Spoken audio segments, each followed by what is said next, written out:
Well, Conservative MP for Shipley, Phillip Davies, would beg to differ. He wants the smoking ban abolished. He believes it causes major harm to the pub and club trade. I'm very curious to talk to him this morning. I'm delighted to say he joins us on the programme now. Good morning to you, Philip. Good morning. Set this up from the start so I'm not misleading my punters. What exactly is your point with the smoking ban, then? Well, I don't smoke, and as it happens, I don't really like going into smoky places either. And so, before we had a smoking ban, I didn't. That was my choice. If I don't like the atmosphere in a particular place, nobody forces me to go in there. I can go somewhere else, and still in my own home, still, thankfully, I can decide whether or not people smoke on my premises or not. And my belief is that if somebody owns a pub or somebody owns a restaurant, it's their premises. They should be able to decide whether or not people are able to smoke on their premises or not. And this kind of intolerance, which sort of, I don't think I was elected to Parliament to ban everybody else from doing all the things that I don't happen to like. And this kind of intolerance, I think, is bad in a free country, but it's also doing a huge amount of damage to village pubs, community pubs, working men's clubs and the like, and lots of these things are an important part of the fabric of our local communities are gradually going out of business. You say you're not here to tell us what to do or not to do, but as the government you are here to advise us for the best of our health, and it's not in the best interests of our health to A, smoke or B, passively smoke, is it? No, absolutely not. It certainly isn't in our best interest to smoke. That's I'm sure the case. But you're absolutely right. It's the government's job to advise people, and so what the government should be doing. But to protect people. Well, it should be the government. What the government should do is tell people about the dangers of smoking. To be perfectly honest, you would have had to live on planet Mars for the last 20 years not to understand that smoking is bad for you. But can't you see the difference between Heathrow Airport putting a big fence round its runway so we don't go having a little leisurely walk on a Sunday past runway 23 and get run over by a 747 is to protect us from our own stupidity. With smoking, it's something that actually I can go into a pub not wanting to smoke, not wanting to passively smoke, but have no choice if the bloke next to me is puffing away on Lambert and Butler. Well, you do have a choice because you don't have to stay there. And that's the whole point. Nobody forces anybody to go into any particular place. And the whole point is that if everybody wanted, if smoke-free pubs and clubs are so popular, then the market would deliver that anyway. That's what the market does. The market delivers what customers want. So if there was a huge clamour for completely smoke-free pubs and clubs, the market would be delivering that for people anyway. There's no need for a government-enforced ban, which is doing huge damage to lots of pubs. You talk about choice. If I want the choice to go to my local working men's club, where's that choice if that club is now closed down as a result of the smoking ban? Can I be perfectly honest with you, Philip? I'm amazed by your comments because you go in the face of every other politician, it seems. I've never heard anybody of your standing come out and almost endorse smoking, which is condoning it. Well, I believe that it should be up to people to decide for themselves if they want to smoke. Smoking is a legal pastime. It's a legal product. Now, the arguments given for the ban on smoking in public places, the arguments that are used are actually to ban smoking altogether. Why allow the minority of smokers to affect the majority of punters who just want to go in and have a pint in peace? Well, what about the person who wants to have a pint and have a cigarette at the same time? What about that? What about that person? There's a thing called a car park. It should be free. It's free choice. It's a freedom of choice. And if people should be, the landlord should be free to decide what happens on their premises. If somebody wants to smoke in a pub, but the landlord's happy for them to smoke on their premises, they should be able to do so. And if a non-smoker doesn't like that, then they should go somewhere else where they like the environment. There's no reason to sort of impose one section of the community's will on everybody else. It's completely intolerant, and I think that's very sad in a free country. What about the poor buggers who work there, says someone on the text, 81333, starting message with Leeds. Well, if it was all about that, then why are we banning? If you have a landlord and a landlady who own the premises, don't employ anybody else, they both smoke. Who are you protecting then? You're not protecting anybody. Philip, I'm struggling to understand this, to be honest with you. Maybe I'm a bit thick this morning. If my punters want to get on 0845 303 3333, I can't understand how you're making out that this is nothing to worry about. This is something that kills people, is proven to kill people. Do we agree on that for a start? Well, smoking is bad for your health. I'm not saying... No. Hang on a second. Do we agree it's something that can kill you? Well, it probably can, yes. What do you mean probably can? It's proved. So can driving a car. There are lots of things that we do... No. Hang on a second, Philip. Let's back up a second. Let's just get each other straight so we don't misunderstand each other. Are you aware and agree that this is something that will kill you? Yes, but the point is, that's an argument for banning smoking altogether. Now, if people want to say that what they're trying to do is ban smoking altogether, well, let them have the courage of their convictions and stand up and say that they want smoking to be completely banned altogether. Well, if I had my way, it would be. It's a perfectly respectable position to hold. It's just one that I don't share. That whilst ever smoking is a legal pastime, we should be allowing people to smoke in pubs with the consent of the landlord. But it's the passive element which is the problem. If I want to go in my house and snort cocaine and kill myself, that's absolutely fine. Nobody's going to stop you if you do it in your own private place. The reality is, if you were to do that in a pub, you're going to get yourself arrested. So are you saying we should be able to do drugs in pubs as well? No, drugs are an illegal product. Smoking is legal. There's a huge difference between the two. They daren't say what... So where do you stand on this then, Philip? Let me get something very clear. Are you saying you would like complete ban on smoking and the whole thing outlawed and made illegal, or are you happy for it to be legal? No, I'm happy for it to be legal. I don't want it to be banned, but the people who argue for a ban on smoking in public places, the arguments they give are actually to ban smoking altogether. Okay, so... made about people's health, that's an argument to ban it altogether, not to just ban it in pubs and clubs. Would you accept that there are some people who don't understand, perhaps as clearly as you or I do, how bad this is for you, and therefore you saying this could almost make people think, well, actually, it's not as bad as we thought, everything's okay, it's not going to kill me, it's not bad for me, our friend Philip thinks that it's okay and it should be legal. You're incredibly influential and important. Don't you think you should be taking a different stance or a more responsible stance on this? Well, I've never realised until then that I was incredibly influential or important. Well, you're an MP, of course you are. People listen to you. That's why you're on this programme this morning. It doesn't always feel like that, I can assure you. But Well, don't be flippant. You're an MP with a responsibility for your constituency, and that's why you're on this show this morning. Absolutely. What I'm responsible for, mainly, above everything else in politics, is to defend our freedoms in this country. Basically, we have so many people who want to ban everybody else from doing everything that they don't happen to like themselves. That kind of intolerance, to me, is the biggest single threat to this country. The thing that I think I don't think I was sent to Parliament to ban everybody else from doing the things that I don't like, but I do think I was sent here to preserve our long-held freedoms in this country. I'll tell you what I enjoy doing, Philip. People that people want to do. I enjoy going on buses naked and sat there and looking around at people. Is that okay? I'm not hurting anybody. Well, that's not legal. You see, you're trying to take something that's illegal to do and saying that you should be able to do it. Well, you're saying something that is illegal. It's illegal to smoke in a pub, so it's the same debate. Hold on.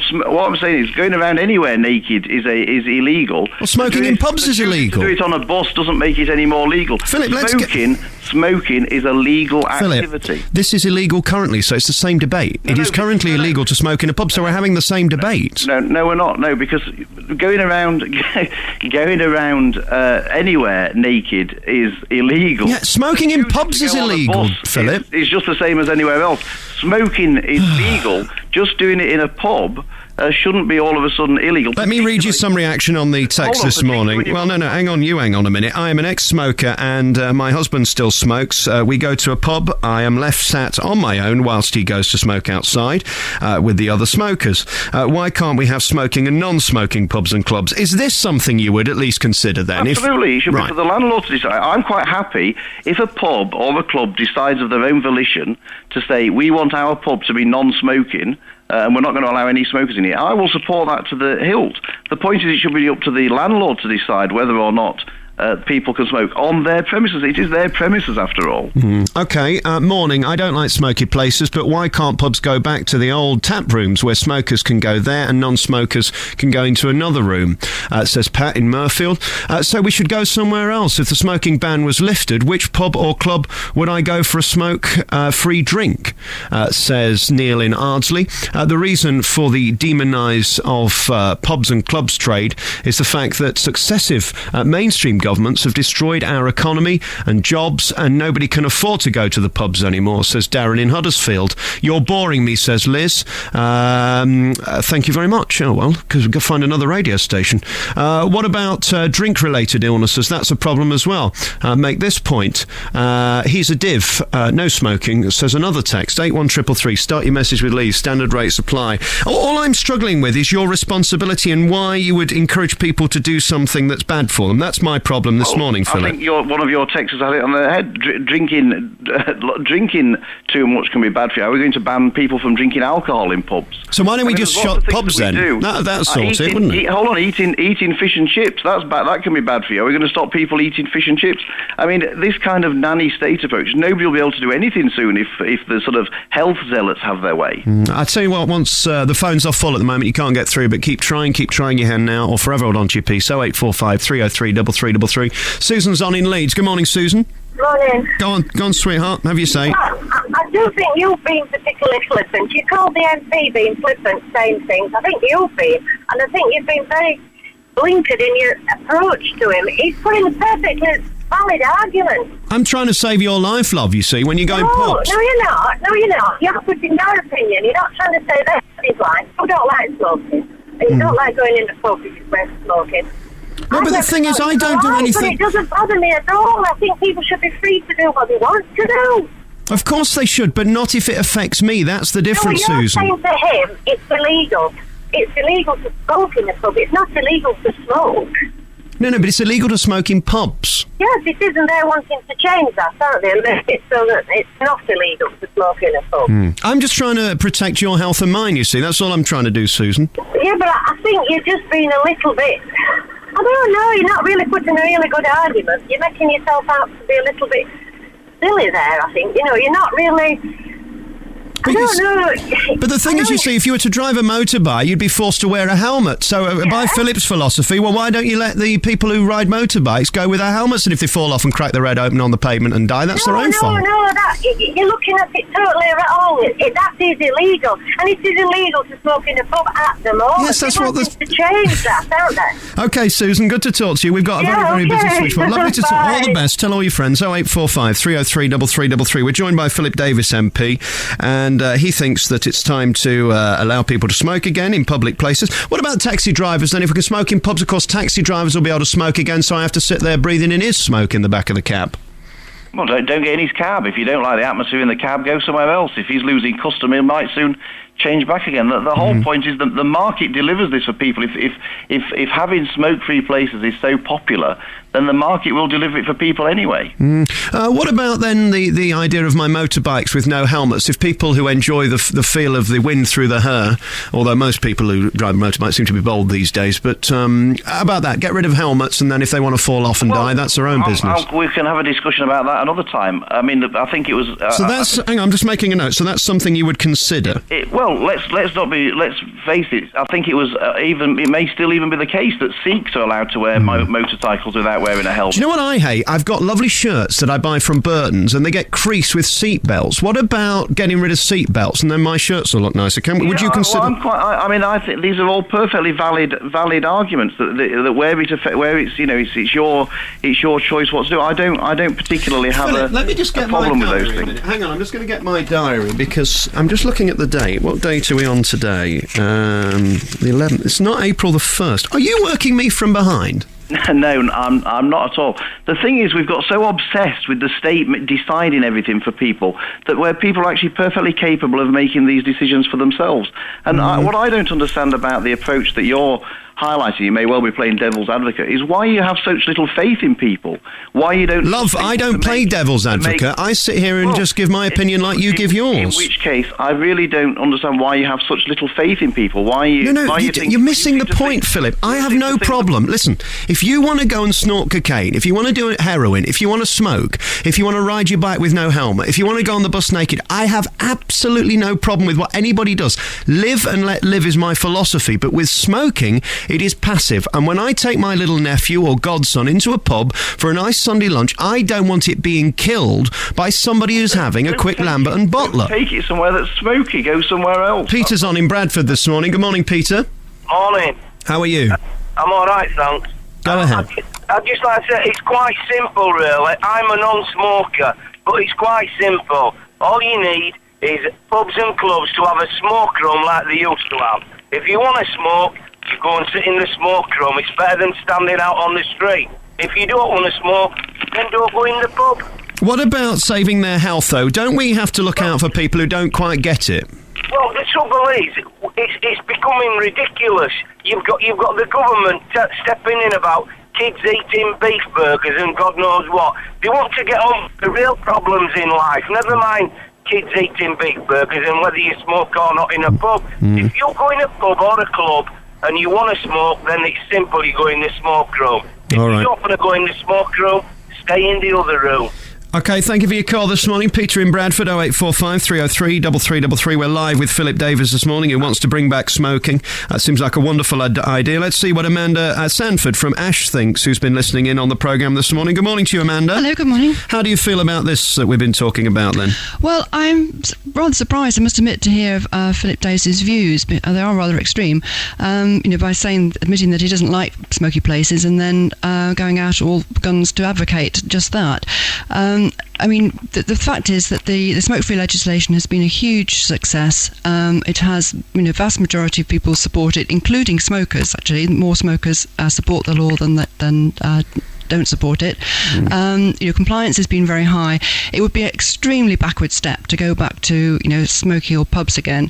It would restrict consumer choice, not enhance it, and there just isn't the demand for it. So it would be a waste of time. And what's happening in other countries is that, like in Spain, for instance, where they did allow smoking in bars and banned it elsewhere, is that they've actually tightened up the law because they realised it was ineffective, and of course it left all the hospitality workers exposed to second-hand smoke. Could you react to that, Phillip Davies, who's on the line? Well, there's two things. First of all, there's three things. And the first is that the lady from Ash says there's no demand for this anymore. Well, if there's no demand, there's nothing wrong with making it legal then, because nobody'd want to do it if there's no demand for it. So there's absolutely nothing to worry about. Well, that's pointless. And she said it hasn't been damaging to... it's been a great success. If she actually was to get herself out of the sort of health zealots seminars and actually out into the real world, go and visit Bingley Working Men's Club and ask them if it's been a roaring success. It's been an absolute disaster for them. I'm afraid I'm going to have to go because I'm going to contribute to a debate to try and stop people in prison from voting. So I'm going to have to go, but I do apologise for that because I would have been happy to stay otherwise. Well, Phillip, come on again. It's been lovely talking to you and very interesting, and you've created a storm on the text, which I will, if you keep listening, you'll hear it. But come on again, won't you? It's always nice to talk to you. Phillip Davies MP, joining us live on BBC Radio Leeds this morning. Are you amazed that an MP would say what Phillip's just said on regional radio? Amanda? Oh, I'm sorry, he's talking to me. Well, I am quite surprised, actually. I mean, as an MP, he just seems to be absolving all responsibility for people's health, which is quite alarming. But on the issue of the businesses, which is the one he keeps talking about, and the pro-tobacco lobby saying that it's had an adverse effect on pubs, what they're overlooking, of course, is that we are in a recession, and there are lots of other factors which have had an impact on the pubs, not just the smoking ban. And in fact, it's been very misleading to talk about these 52 pub closing every week. The evidence is that actually what's happening, some pubs are closing as pubs, but they're reopening as bistros, restaurants, and so on.